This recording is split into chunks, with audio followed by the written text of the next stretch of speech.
Presentation is from PBS Home Video.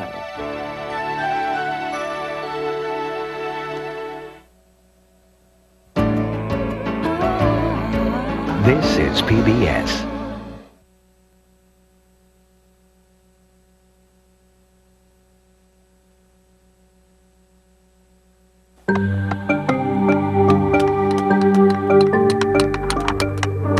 She said, I hope this is a mega find. And it's turned out to be just that, a mega find. If we'd got live dinosaurs, we could time them like I've just timed this race. Warm-bloodedness is a wonderful adaptation. It carries a tremendous price. The price of eating all the time at fabulous rates.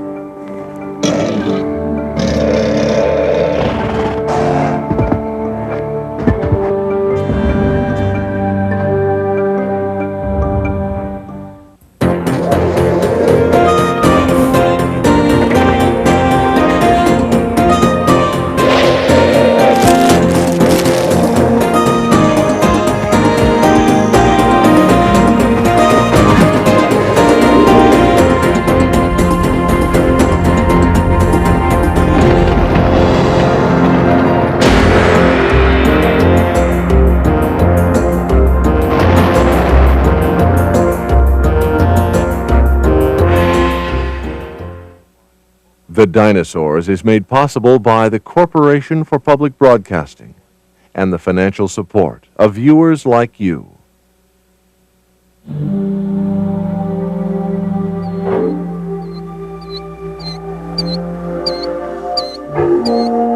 Dinosaurs have vanished from the face of the earth. But from beneath the earth, their bones still cast a spell, luring paleontologists, tourists, and amateur bone hunters, even to such out-of-the-way places as Jordan, Montana.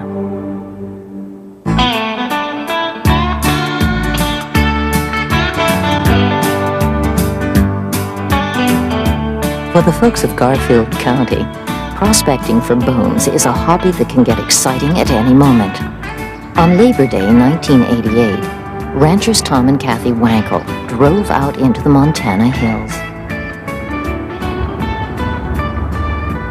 Oh, I've always been a rock hound all my life. I've loved arrowheads and about anything old, and I've always walked around looking at the ground.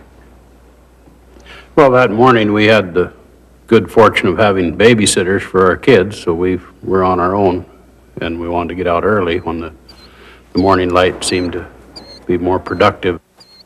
I had hiked around the low part of one set of hills, and he'd went another way, but we met at the top of one small hill, and out of the corner of my eye I'd spotted a ridge of bones. And I don't know, I was shaking, I remember that. After she dug it up a little bit, and scratched around, she got more and more excited, and she said, I hope this is a mega find. And it's turned out to be just that, a mega find, very important. Kathy Wankel had found an almost complete Tyrannosaurus rex, one of the rarest finds in the history of dinosaur studies.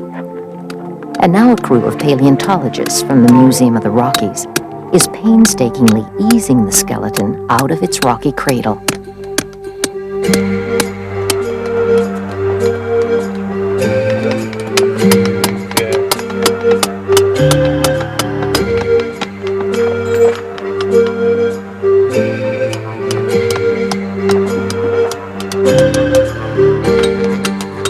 They work on the broken bones like doctors, setting them in a protective plaster cast, and then digging the underside out 1 inch at a time.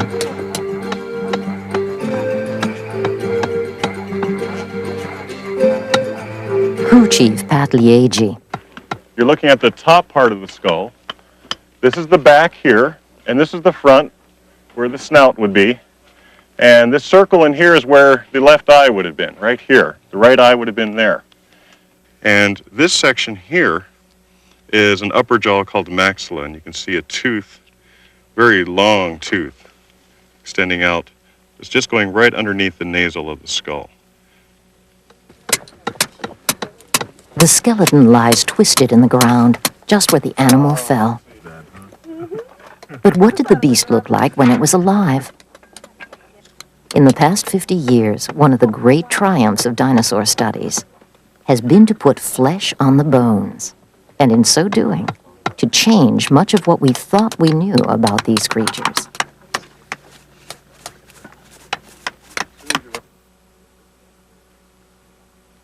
This is Yale University's Peabody Museum, where John Ostrom is curator.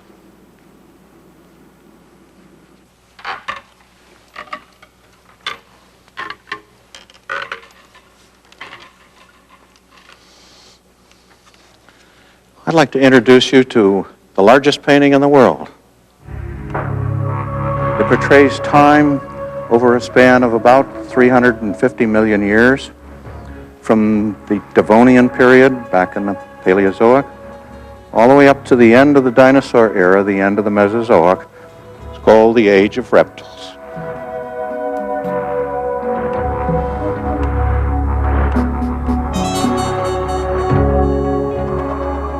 Here is the old picture of dinosaurs.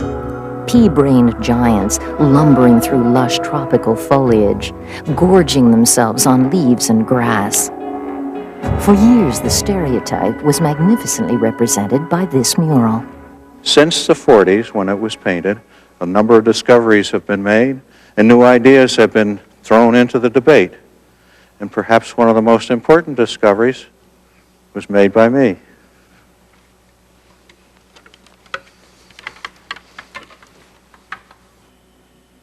It was 1964. John Ostrom recalls that he had been digging for months in Low County, Montana, and not finding very much. Time had run out. His crew had packed up their equipment and were heading for their cars. You know, we've been looking for 5 years before we found anything as exciting as this. Close to where the cars were parked, Ostrom noticed something in the rock. Since his tools were already stowed away, he began to scrape the dirt with his fingernails. This is what he saw first. Startling. I couldn't believe what I was looking at. Notice the extraordinarily large claws, sharp, curved, clearly the hands of a predaceous animal.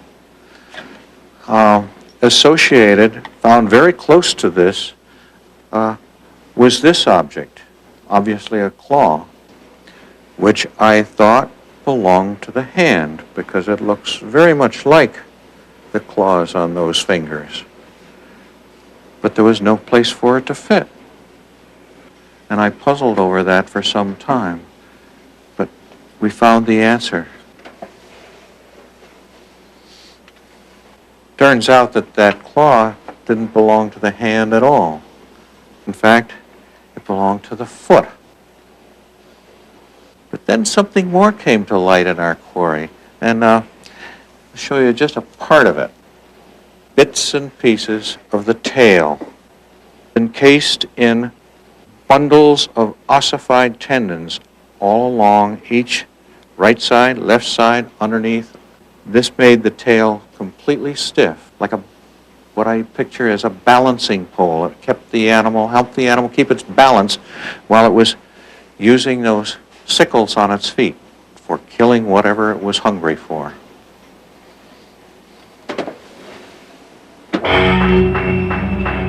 Ostrom named the animal Deinonychus, terrible claw, a killing machine that came into being more than 100 million years ago and used both hands and feet to snatch and rend its prey, keeping its balance by the remarkable adaptation in its tail.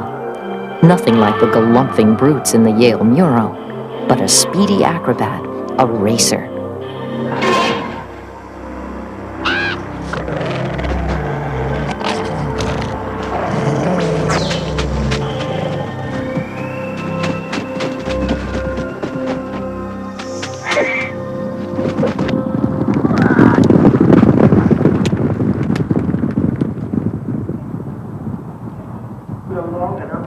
Pontefract Racetrack outside Leeds, England. This is where McNeil Alexander comes to figure out how fast a dinosaur actually could move.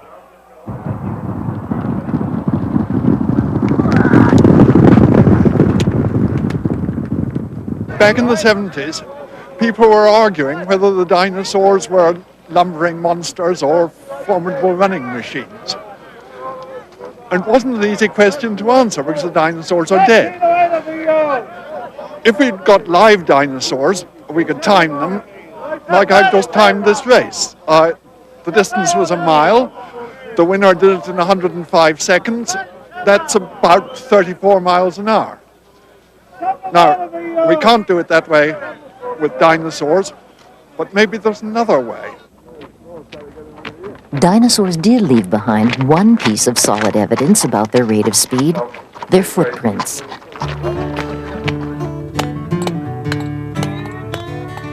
This is one of the largest sets of dinosaur tracks ever found. They're preserved in a riverbed in Glen Rose, Texas. But how do you get from the tracks to an estimate of speed?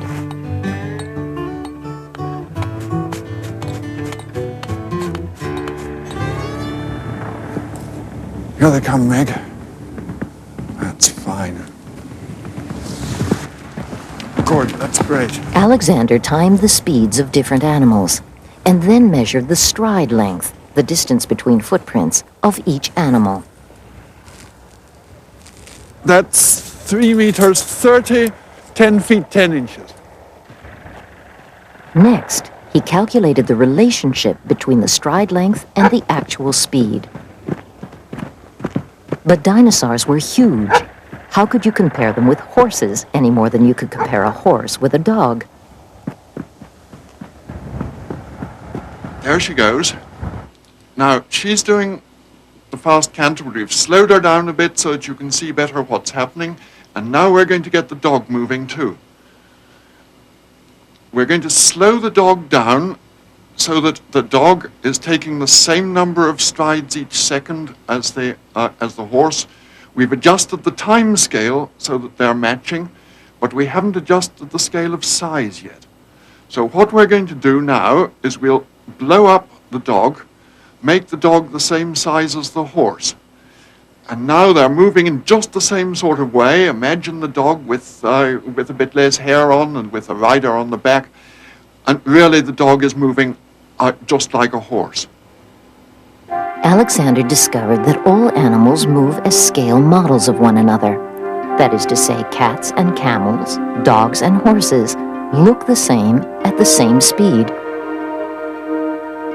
It even works for bipeds. Look at the hind legs of a horse. They have the same motion as a person running.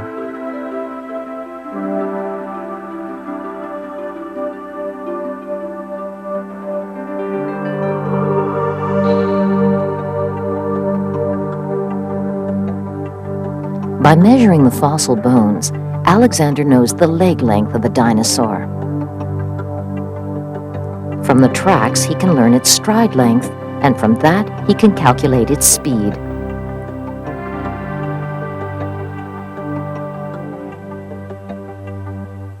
I looked round at the dinosaur tracks. I started off with the really famous ones from Texas and worked out the speed of the big sauropod dinosaurs there. And oh dear, they were slower than I am. Real slow human walking speed. But what about the sauropod's top speed? Speed takes power. That means the faster an animal runs, the stronger its legs have to be in relation to its bulk. By calculating the strength of dinosaur leg bones, Alexander was able to make some comparisons. An elephant can trot along at about 16 miles an hour. That was probably top speed for a Apatosaurus. A rhinoceros hits 20 miles an hour. Triceratops just might have been able to keep up. How fast could Tyrannosaurus move? Alexander thinks its bones were relatively weak. But there are no footprints with which to calculate its speed. He thinks it could have chased you at about 15 miles an hour. Others don't give you such good odds. They clock Tyrannosaurus at 20 miles an hour or more.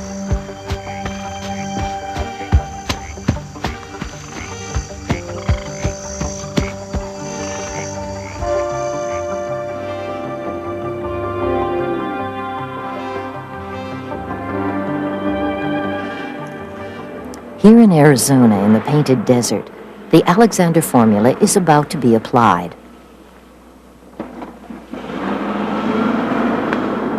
Grad student Grace Irby and paleontologist Jim Farlow are looking for a set of dinosaur footprints.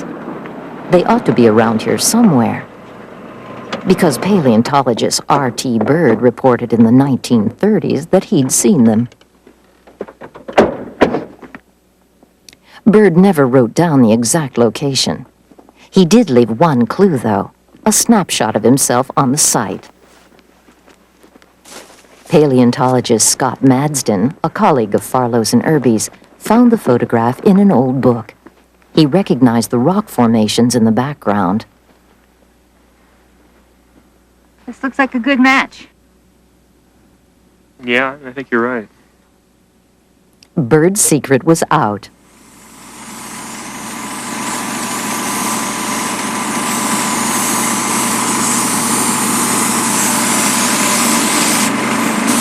Scott Madsen came out here. He ran into the same problem we've got right here now. He thinks he's got the site all lined up with the landmarks, but no tracks. Can't find any tracks anywhere. Thinks he's made a mistake, but what happened is that between times you have sand blowing in here, getting washed in. Sand completely covers up the site, so you've got to do a pretty thorough site cleanup, get all this stuff off before you can see any of the footprints.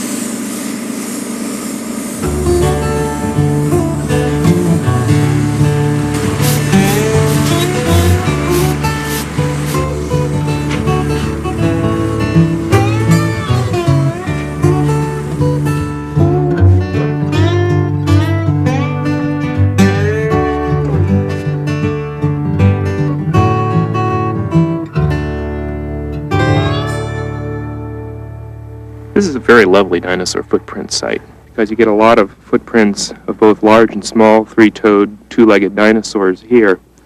And I really like dinosaur footprints. I've worked on dinosaur skeletons. You can get a lot of information from them. But when you get right down to it, even the best dinosaur skeleton is a corpse. It's just some dead thing there.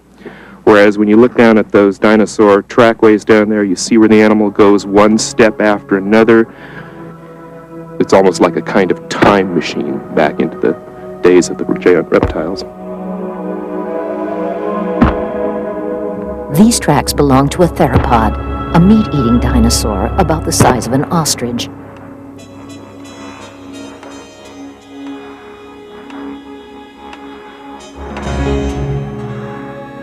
Okay, hang it down on the middle toe there. Farlow determines the animal's stride length. Okay, call that one 313. 313. Okay, Jim. It doesn't. So how's that compare with what we got before? Well, the first was 312, the second measurement 314, and then the last one was 313. Close That's enough for pretty good. government work, yeah. Okay, take the hip height. Now the Alexander formula. Y to the x 1.17, change of sign equals 0.621. And we get the beast. Looks like he's just trotting along at around 11 miles per hour. Can you run that fast? No. Farlow has found some more tracks. These stretch him beyond his limits. A 25-mile-an-hour dinosaur dash, faster than the Olympic sprint champion.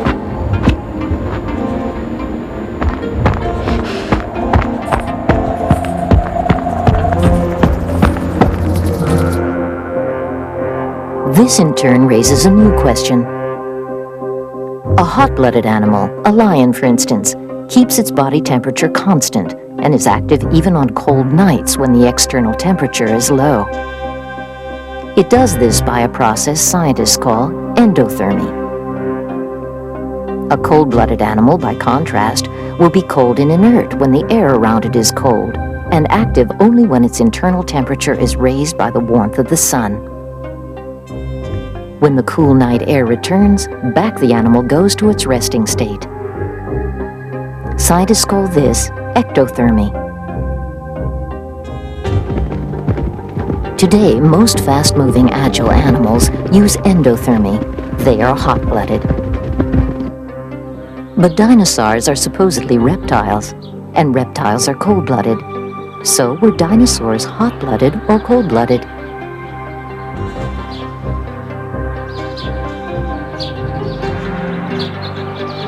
A zoo is as good a place as any to find out.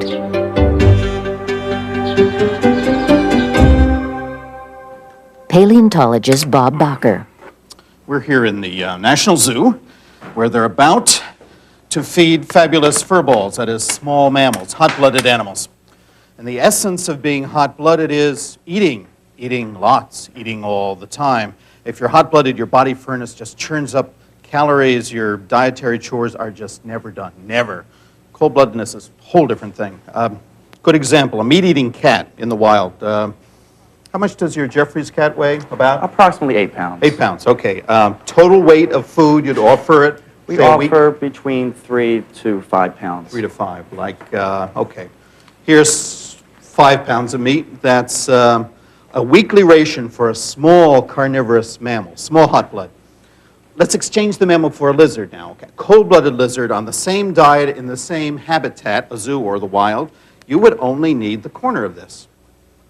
Less than a quarter a pound. 1/20th as much meat per week for the lizard because it's cold-blooded. Warm-bloodedness is a wonderful adaptation, but it carries a tremendous price. The price of eating all the time at fabulous rates.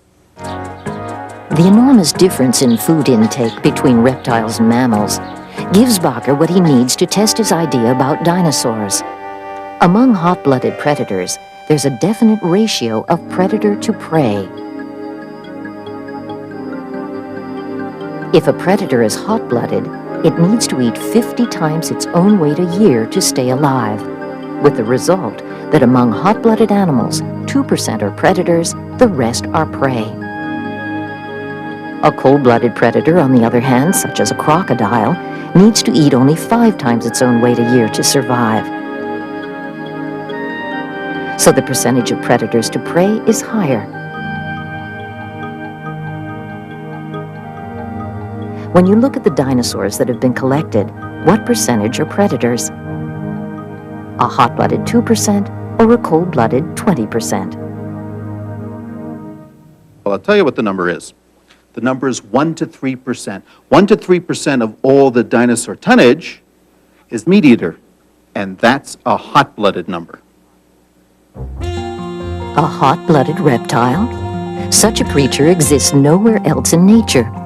And yet in one important respect, dinosaurs did indeed behave as though they were hot-blooded. They appear to have traveled great distances. No part of the world we know now was out of bounds to dinosaurs. Their remains turn up everywhere. Hadrosaurs in Japan, Protoceratops in Mongolia, Stegosaurs all the way from Europe to Africa. Huge sauropods everywhere in North and South America. And perhaps most significantly of all, hadrosaurs and ceratopsians in Alaska.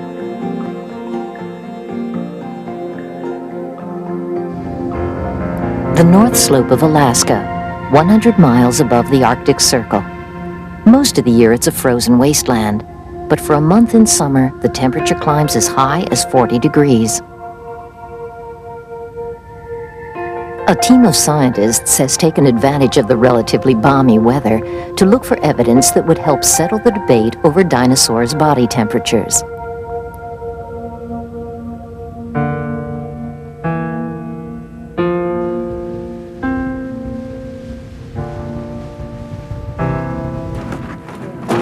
Let us suppose dinosaurs were hot-blooded. How could they have weathered the climate here? Most dinosaurs had no fur and no feathers to keep them warm. And what would they have eaten? Does anybody want any bagels? Yeah. Much depends on what the Arctic was like at the time, 90 million years ago. The researchers split into 2 parties. While one crew sets out to look for bones and more clues to the body temperature of dinosaurs, a second group, consisting of paleobotanists Judy Parrish and Bob Spicer, flies 100 miles downriver on the trail of a different quarry, fossil plants. I'll I'll go and prospect the plants. Okay?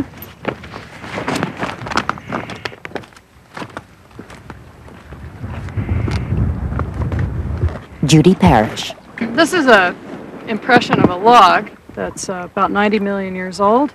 We can see the pattern of the wood. This may be an impression of the bark here.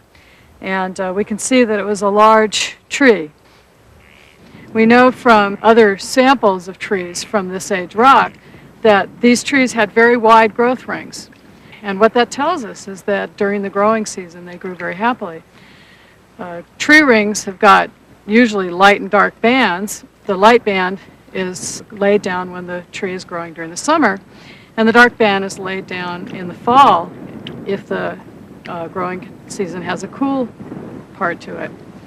These trees don't have a dark band, or they have a very, very thin dark band, and that shows that they were growing very rapidly during the growing season and then stopped abruptly. And from the fossil leaves, Spicer and Parrish can deduce what the weather was like. Here in prehistoric Alaska, the temperature averaged about 50 degrees Fahrenheit. But could dinosaurs have survived in such a climate? One answer is visible right here, only 100 miles away, where the other party has been working. Over 1,000 dinosaur bones have been collected on this slope in the last 10 years. Paleontologist Andy Crumhart. This is the very bottom of the bone bed, and as you can see, there's just piles of bones just all jammed together. It started, I hit this little tip of a bone right here. This is a scapula. That's your shoulder blade bone right here of a young individual. And in taking that out, I ran into bone on either side. There's a long fibula bone right here, which is a leg bone. There's a rib here, an arm bone here, I think another arm bone here, which is pretty well destroyed. It's not in very good condition. It's going to continue underneath me and continue that way, and I'm going to have to take out some of the side here and some of this back here to probably finish it off. And no doubt it goes back into the bank as well. So in the summer at least, dinosaurs were plentiful here and would have had enough sun and food to survive. The climate might have been no more severe than fall in Maine.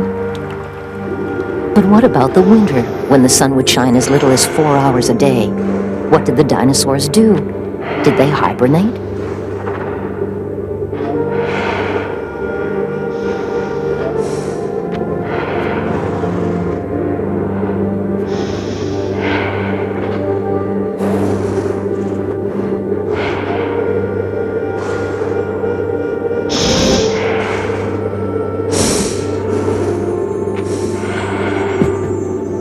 But if I was a dinosaur, I wouldn't want to stay up here during the winter.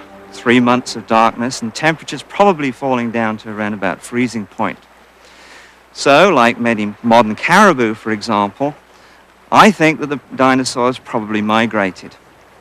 Probably in large herds, maybe hundreds or thousands at a time, moving north in the spring, following the spring flush of growth, spending the summer on the Arctic slope where lots of food was to be had and the daylight was constant.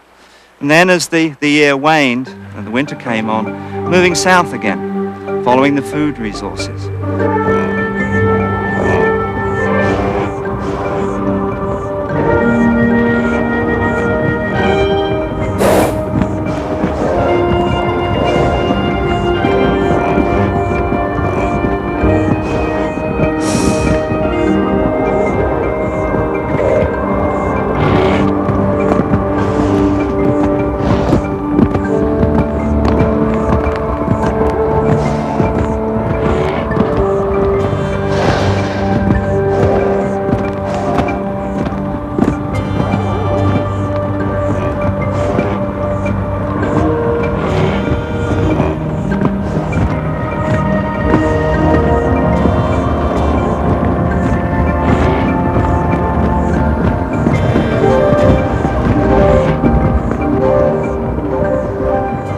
Migrating herds of hadrosaurs and pachyrhinos would seem a strong argument for the hot-blooded dinosaur.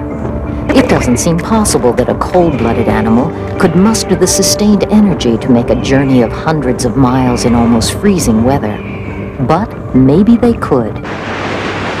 Dragon 2, this is Dragon 1. Dragon 2, this is Dragon 1. Come in, please. Tamarindo on Costa Rica's Pacific coast.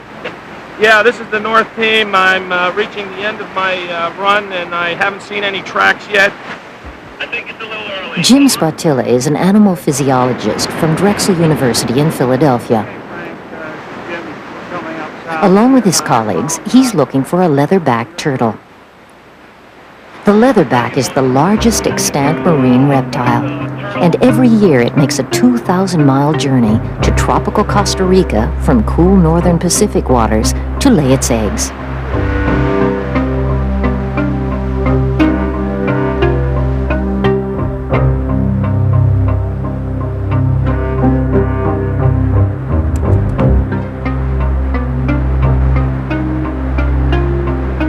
Could a cold-blooded reptile make such a titanic, sustained effort? Or is this turtle more like a mammal, hot-blooded? If it is, we would have at least one instance of a hot-blooded reptile, and the argument that dinosaurs were hot-blooded would gain some support. But how do you tell whether a turtle is hot-blooded? You measure its breath. From its breath, you can tell its metabolic rate, the rate at which body mass is converted into oxygen. High metabolic rate will signal hot-blooded, low metabolic rate, cold-blooded. I need Frank. Frank, get it straight. Make sure it's tight. All right. Got it? Got it. All right, let's get down. Way to the bottom. You guys okay with that? All right? Yep. Fine. Yeah. We have to weigh the turtle in order to get the relationship between its metabolic rate and its body size. Bigger animals have a lower metabolic rate than smaller animals. So if we're going to find out what dinosaurs did, we need to know the biggest reptile, the leatherback turtle. So a 300-kilogram leatherback is about as big as we can work with. The only thing bigger is a Nile crocodile, 24 feet long, which will eat half of our investigators. So we don't work with that animal. We've got 300 kilograms, take away 10 for the net. 290 kilograms is the weight, the mass, about 625 pounds. Now we've put the mask on the turtle. It's just a 5-gallon water jug. And we check to make sure that she can breathe freely, but that the mask is sealed. We use duct tape. Now you can actually hear the air coming out.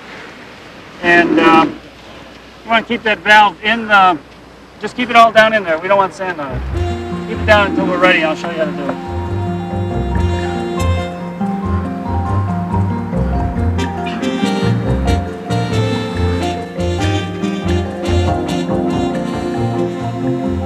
By the next morning, 2 full bags of turtle breath have been collected for researcher Frank Palladino, more than enough to use for his experiment.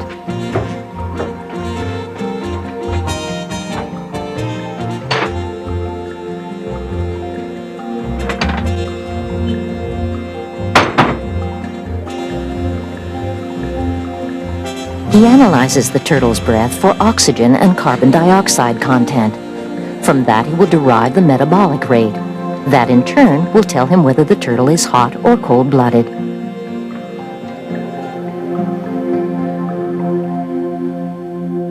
The results we've obtained here are very exciting and quite unique because they have shown us that although the leatherback's energy consumption is somewhat higher than we would expect for a reptile of this size, it is very unlike the large mammals such as elephants and birds that I've worked with in the past. The metabolism of these leatherbacks is truly reptilian. But if the turtle is cold-blooded, and if dinosaurs were too, then how can they make the long journey from Alaska to warmer climates? For turtles, it may be that they can swim. But how would the dinosaurs have made the trip? The answer, says Spotilla, lies in their huge bulk. There we go. Big objects, whether they're houses or turtles, reptiles, mammals, all heat and cool slower than small objects. It's that combination of insulation and body size that accounts for it being warm, and we call that gigantothermy. And the leatherback is a great example of gigantothermy. And the only better example of gigantothermy was probably the dinosaurs. She's all set. As soon as she gets her bearings, I think she'll just walk into the water. The theory of gigantothermy, that an animal's sheer size helps conserve heat, suggests that dinosaurs could have had warm bodies and therefore could have had active lifestyles, even if they shared the turtle's reptilian metabolic rate. So as it finally settled, dinosaurs were cold-blooded? Not so fast. Perhaps dinosaurs had some intermediate strategy, a body temperature higher than reptiles, but lower than mammals. Is there some other way to put the hot-blooded, cold-blooded issue to rest?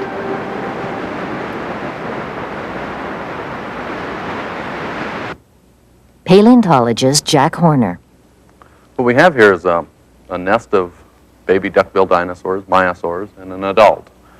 And our problem is how you get from being a hatchling at 16 to 18 inches long up to an animal that's 25 or 30 feet long. We know that if we were to compare them to modern crocodiles or alligators, these kinds of animals grow about a foot a year. So if the dinosaurs grew like a fast reptile, they'd hatch out at 16 to 18 inches long. It would take them 20 years to get up to the size of an adult. Well, as it turns out, we have a way of determining how long it actually took, and that is by looking at the internal structure of the bone itself. A series of femur bones belonging to several maiasaurs from baby to adult gives Horner an almost direct look at a growing dinosaur. His pioneering work in bone histology, the microscopic analysis of the fossilized bone tissue, has brought surprising new facts to light. You can tell a great deal about dinosaur growth and metabolism by looking at the actual structure of the inside of the bone. And what we have right here is a thin section of the femur of a turtle. This is the exterior of the bone here. These little black areas are osteocytes, and what we're interested in are vascular canals, the actual spaces in which the vessels ran through the bone that carried the blood. In this particular case, we're dealing with a relatively slow-growing animal, and we have just a couple of vascular canals. If we look at the bone of a turtle, we get a picture of a cold-blooded animal's growth pattern. It's slow. Put the bone of a hot-blooded animal, a bird, under the microscope, and the picture is quite different. Vascular canals run throughout the bone, indicating high metabolism and fast pace of growth, both typical of hot-blooded animals. And now look at a bone from the baby maiasaur. The vascular canals show up as white. Which does it resemble, turtle or bird? As you can see, a dinosaur has dense vascularization, just like we see in birds. In fact, there's actually more vascularization than we see in some of the large birds like ostriches and emus and things like that. Now, if we remember this, and now we'll go on to an adult dinosaur. As you can see, in the adult bone, there's lots of these vascular canals where the little white spots are. And what's interesting here is this dark line that you see running right down here. And that is an arrest line. When the animal was younger, it was growing relatively fast, and it was growing and growing and growing, and at this particular point, growth slowed down. And like us and like a lot of other animals, metabolism slows down. I mean, we do it when we're about 40 years old, and dinosaurs did it as well, but they appear to have done it when they were about 4 years old. For Horner, the many vascular canals and the thin arrest line settled the dispute. So the bone histology basically tells us that dinosaurs had relatively pretty high metabolism, that they grew really fast, and that they were much more like birds than they were like reptiles, and were probably very active animals like birds. And and not sluggish like reptiles. The final word has not been spoken in this dispute. Some scientists say Horner's myosaurs may be a special case. But many authorities now agree with him and say, yes, dinosaurs were indeed warm-blooded.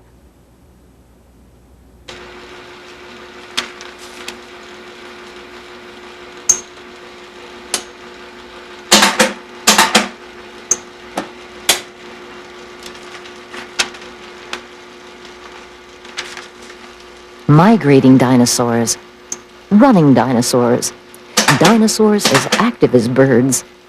All this new information means that our series animator, Dave Alexovich, has to keep revising his ideas in order just to keep up.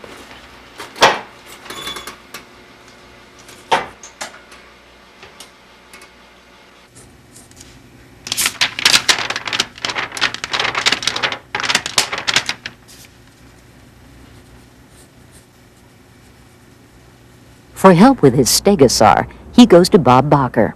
This is the original mount from about 1920, and is still a darn good mount. You won't find another dinosaur with armor plates as big as Stegosaurus laticeps. It's great armor, and it could wiggle. Those plates could wiggle. You mean those plates could move? Yeah, look at the way they're set in the body, just by their bottom edge, a thin edge. Just a little tug of the skin muscle, and that thing's flipping right to left. That would scare a predator.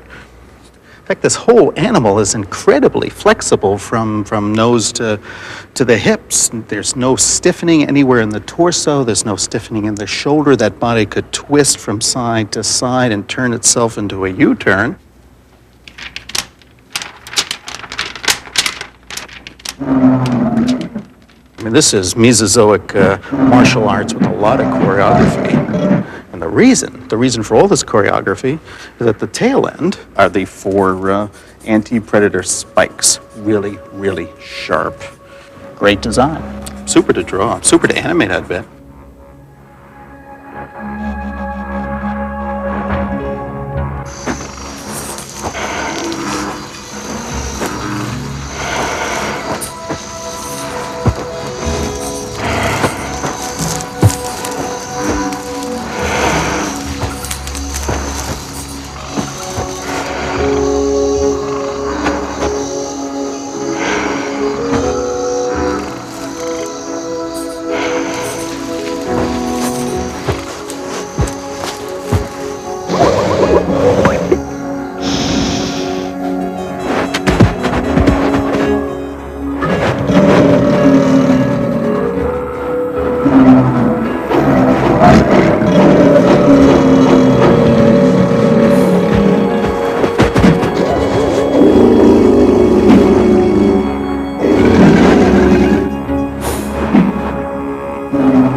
The dinosaurs that followed Stegosaurus, such as Triceratops, had totally different approaches to offense and defense. Like Triceratops, a aggressive, charging, counterattack way of dealing with a big predator. Even though it's a plant eater, the thigh is gigantic. This is twice the girth, twice the strength of an African elephant. And the shin, though short, has a massive calf muscle for pushing the animal forward in a charge and a counterattack. The front leg is massive, very powerfully muscled. The shoulder blade has power, again, for just driving this animal forward.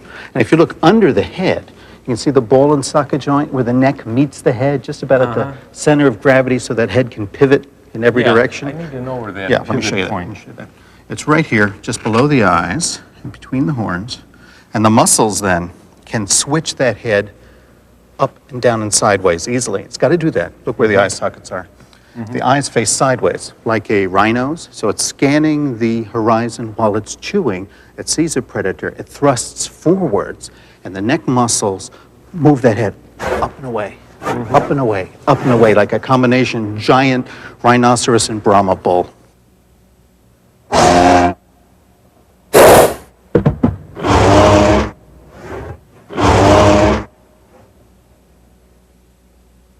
Here is the best reason for all that solid defense: Tyrannosaurus rex.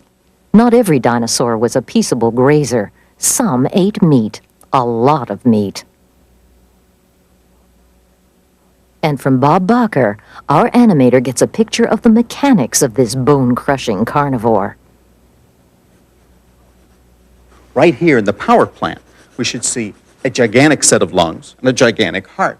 And what in fact we have is this enormous spread of ribs encompassing the heart cavity and the lung cavity. This isn't the power plant of a lizard of 7,000 pounds. This is the power plant of an eagle-like predator that could run and fight and kill hour after hour without fatigue.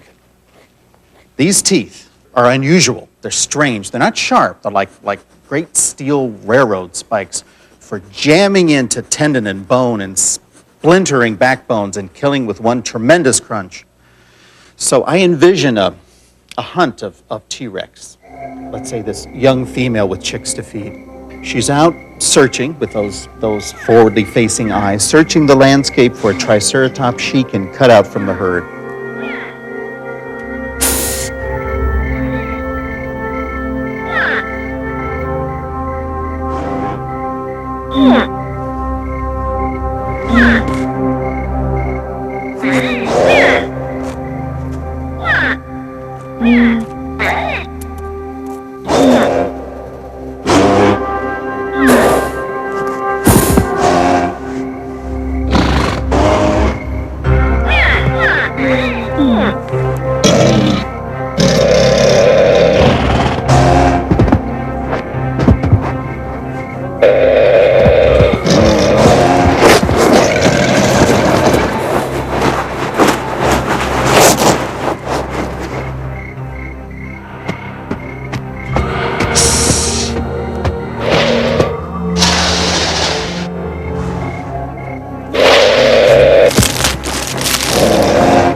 These new ideas have been taken to heart by the world's museums. Here in Toronto, Canada, they're building a dinosaur exhibit for the American Museum of Natural History in New York. Peter May builds dinosaurs for a living. Okay. Yep. We'll take that off.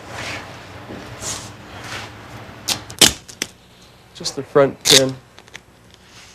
That'll do it. In the past, mounting a fossil skeleton of solid rock 50 feet straight up in the air would have been a tricky balancing act. Let's get the humerus and see how that looks.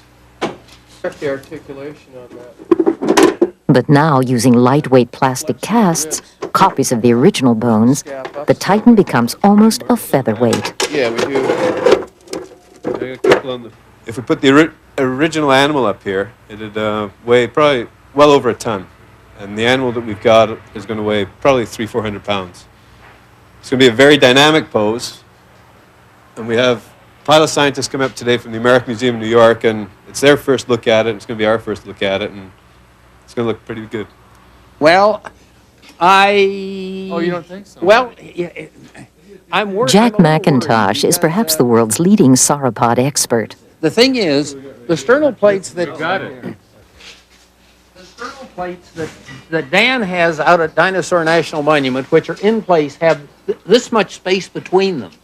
The problem here is the exact relationship between breastbone, shoulder, and ribs. What it'll do, this will dictate our ribs. That's how we're going to work it, because the up shape there of the it's scabs. so distorted.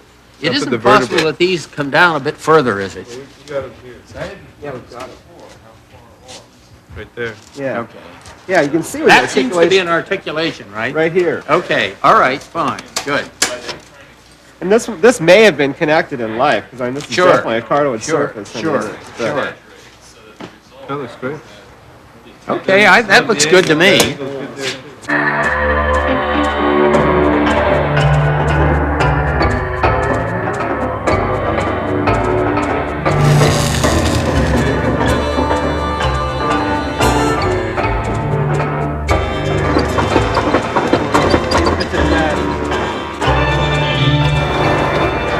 In December 1991, the new construction opened in New York City at the American Museum of Natural History. Paleontologist Mark Norell. But when we decided to put them out together, we wanted to have something that represented some of the new thoughts about dinosaurs, as opposed to the way mounts have traditionally been made. What visitors see is a slice in time from about 150 million years ago. A mother barosaur rears up on the huge pillars of her hind legs to defend the baby crouched behind her tail. The threat comes from an allosaur, a meat-eating dinosaur with razor-sharp fangs. The barosaur has only its huge bulk and the small front legs for weapons. Savage claws and speed favor the allosaur. I think that it represents something very dynamic, and it really gets the idea across that dinosaurs were living animals that had very active lifestyles, very much like modern living animals do. The mount itself has been the subject of considerable debate. Is this true science? How much did barosaurs care about their young? And even if they wanted to protect them, could they have done it like this? Rearing up on their hind legs? So of course the fossils don't tell us that they could actually do this, but they don't tell us they couldn't do it either. So what this represents is something just speculative, something to capture your imagination. Here at the museum, science and imagination have merged. Science needs imagination. It is more than a matter of putting bones together like so many tinker toys.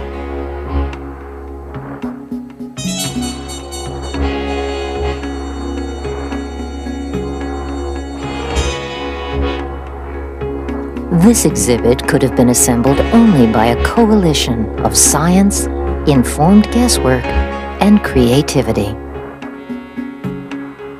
That creativity has been pushed to its limits in recent years, as scientists have used every weapon in their armory to pierce the most intimate secrets of the dinosaur's life.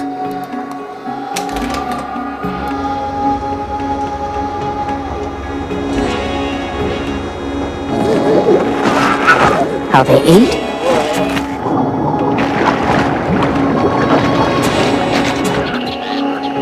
how they digested, how they reared their young, and how they died.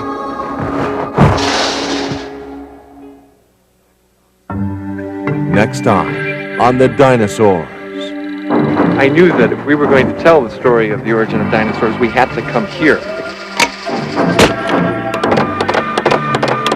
We can look at his jaws and imagine the great gulps of flesh it could have taken from the thigh of Desmatosukis, whatever. What's striking about the fossils we find here is the incredible low diversity of species. I thought to myself, something's here. And Bob picked up a little dentary with teeth in it, and he looked at it, and his mouth fell open and he said, "You're right, Jack. this is a baby dinosaur.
The Dinosaurs was made possible by the Corporation for Public Broadcasting.